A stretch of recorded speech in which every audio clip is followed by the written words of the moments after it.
Pernah nggak sih Anda sadar kalau hampir semua hal di sekitar kita itu ada karena seseorang berhasil menjualnya, mulai dari ponsel di tangan Anda sampai kopi yang Anda minum pagi ini. Nah, itulah kekuatan dunia sales, mesin penggerak bisnis yang akan kita bedah bareng-bareng. Coba deh, pikirin sebentar. Di balik setiap produk yang Anda beli, atau layanan yang Anda nikmati setiap hari, ada sebuah proses fundamental yang bekerja di baliknya. Proses yang bikin semua itu bisa sampai ke tangan Anda. Proses itu adalah sales. Yuk kita gali lebih dalam. Sales itu sering banget disebut urat nadi bisnis. Dan ini beneran, bukan kiasan doang. Anda bisa aja punya produk paling canggih di dunia. Tapi kalau nggak ada yang menjualnya, perusahaan nggak akan dapat uang ya. Nggak akan bertahan. Sesimpel itu. Jadi, apa sih sales itu sebenarnya? Apa cuma soal ngebujuk orang beli sesuatu yang nggak mereka butuhin? Jawabannya mungkin bakal bikin Anda kaget. Oke, intinya emang sales itu aktivitas menawarkan produk atau jasa buat dapat untung. Tapi coba deh kita lihat lebih dalam lagi. Ini bukan sekedar transaksi jual-beli. Ini tentang memahami apa yang jadi kebutuhan pelanggan dan yang paling krusial, membangun hubungan. Tentu, manfaat utamanya ya buat naikin pendapatan, tapi perannya jauh lebih besar dari itu. Tim sales itu ibaratnya duta besar perusahaan di lapangan, mereka yang membangun loyalitas pelanggan.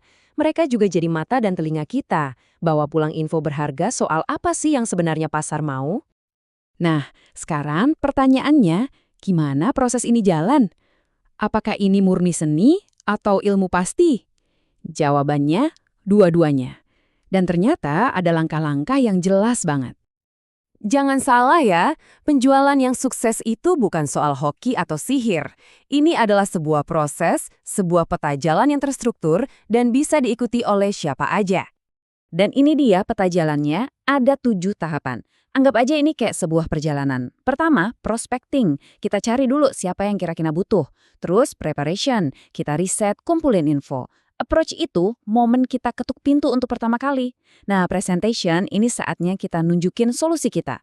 Pasti ada keraguan dong, disitulah tahap handling objections. Puncaknya di closing, saat deal tercapai. Ads tapi belum selesai, ada follow up buat mastiin hubungan kita tetap baik. Oke, sekarang kita lihat gimana semua ini berlaku di dunia nyata. Karena ternyata nih, ada 2 dunia sales yang beda banget. Jelas beda banget kan cara jual ke satu orang dengan cara jual ke satu perusahaan besar? Dan perbedaan mendasar inilah yang membagi dunia sales jadi 2 kubu utama. Di satu sisi ada yang namanya B2B atau business to business. Di sini pelanggannya itu perusahaan lain. Fokusnya ke solusi bisnis jangka panjang dan prosesnya bisa rumit dan panjang. Nah, di sisi lain ada B2C, business to consumer, yang jualannya langsung ke kita-kita ini, para individu. Transaksinya biasanya lebih cepat, lebih simpel, dan didasari kebutuhan pribadi. Di balik semua proses dan model ini, ada satu elemen yang nggak bisa digantiin. Manusianya. Jadi, apa sih yang bikin seorang sales itu jago? Coba lihat angka ini deh, 82%. Gila kan? Mayoritas profesional sales setuju kalau kunci sukses itu bukan soal trik jualan, tapi hubungan yang kuat dan tulus sama pelanggan. Ini mengubah segalanya loh. Sales modern itu bukan lagi tentang menjual, tapi tentang membantu dan membangun koneksi. Terus buat bisa bangun hubungan kayak gitu dan berhasil, skill apa aja sih yang paling fundamental yang harus dimiliki? Oke, yang jelas komunikasi sama negosiasi itu udah pasti. Paham produknya luar dalam juga wajib hukumnya. Tapi, coba perhatiin 3 yang terakhir ini. Membangun relasi, empati, dan mendengarkan, sama ketekunan. Nah, inilah soft skills yang jadi pembeda utamanya. Di zaman sekarang, seorang sales yang hebat itu lebih banyak mendengar daripada berbicara. Oke, prosesnya udah ada, skillnya udah tahu. Terus, gimana kita tahu kalau tim sales kita itu beneran berhasil? Gimana cara ngukur kemenangannya?